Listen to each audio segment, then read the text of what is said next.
The gentleman yields. Mr. Bean is recognized for 5 minutes. Thank you very much, Madam Chair. Good afternoon to you. Good afternoon, Transportation and Infrastructure Committee, and good afternoon, Secretary. It's great to see you. The Biden administration is on a mission to force consumers to buy electric vehicles that they clearly don't want. No, we're not.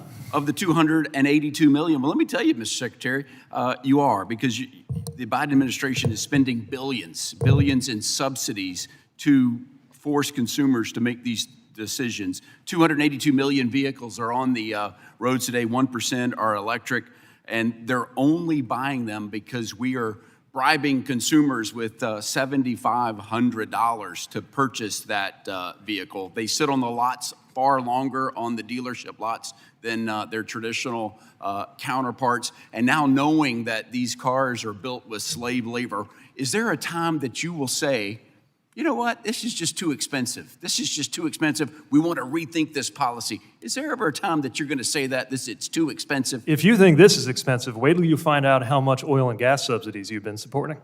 Are you aware? Also, wait till you find out the economic impact that some economists have put at $15 million every hour or every day. Trillions of dollars every year from allowing the environmental conditions in this country and the planet to worsen. We are Mr. making Secretary, sure that there is support for a homegrown. Consumers are saying this. They're saying 46%. McKinsey and Company, a consumer survey company, did a survey of consumers. 46% that bought these electric vehicles. Having worked at McKinsey, I got to tell you, it's not specialist. They don't want them, Mr. Secretary. Are you aware of that? Are you aware of it? Yeah, with all due respect to my former colleagues at McKinsey, their study is an outlier, and even that one does not show that a majority of the people. Let's talk about it because a third of them said they can't charge. Why do you think more Americans buy EVs every year than the year before? I got a good question for you. Okay. And I want you to hear me. Yeah. Because 40 of those the percentage, a third said they can't charge their vehicle.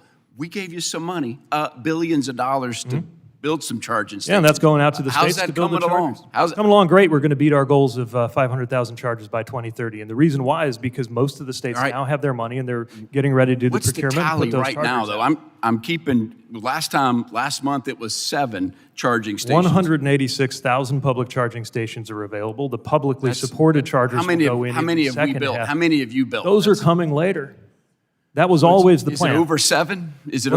Is it over 7? They're coming later. So it's not over 7. I'm going to put you down at not over 7 right now. 2027, 2028 is when they're supposed to be built. But here's the other thing. Are you conscious that 80% of EV charging happens at home? Wait a minute, I got 3 more questions. You got to go fast, Mr. Secretary. How are we going to fund roads if electric vehicles aren't paying into the gas tax to build roads? We know they're heavier. They do more damage than roads. What's the plan? Do we have a plan? How are we going to build those roads? Yeah, we're working with Congress on how to make sure the Highway Trust Fund has adequate sources of revenue, knowing that receipts from the gas tax have been declining for some time. I don't think that's an excuse to stick with the dirty and expensive fuels of the past. Let me put you down. I got to put you down. No plan yet. Let me put that down. Well, actually, you should put down something else on your little paper there, which is we are funding pilots to do vehicle miles traveled. So did you put that down? When we build roads, would you be so kind as to put that down on my behalf? I'm putting it down right now, Mr. Secretary.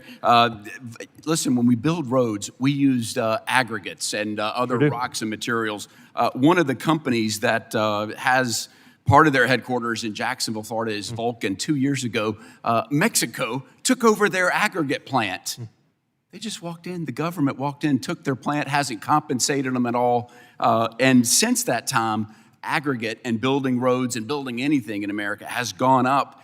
Is that on your radar screen of how we can get this plant back or get American assets that was taken over by Mexico? Is that on your radar screen? Are you aware? I'm not familiar with this plant, but I'd love to learn more. Pavement is actually one of my unfashionable passions. I think that if we do better with pavement durability and sourcing, we're going to do better on our highway. If anybody's listening, Mexico took over a company, an American company, without compensation. And I got one more question, and hopefully we can bring it in for a landing, and that is turbulence. Everybody knows Bean knows I'm scared of 2 things, clowns and turbulence.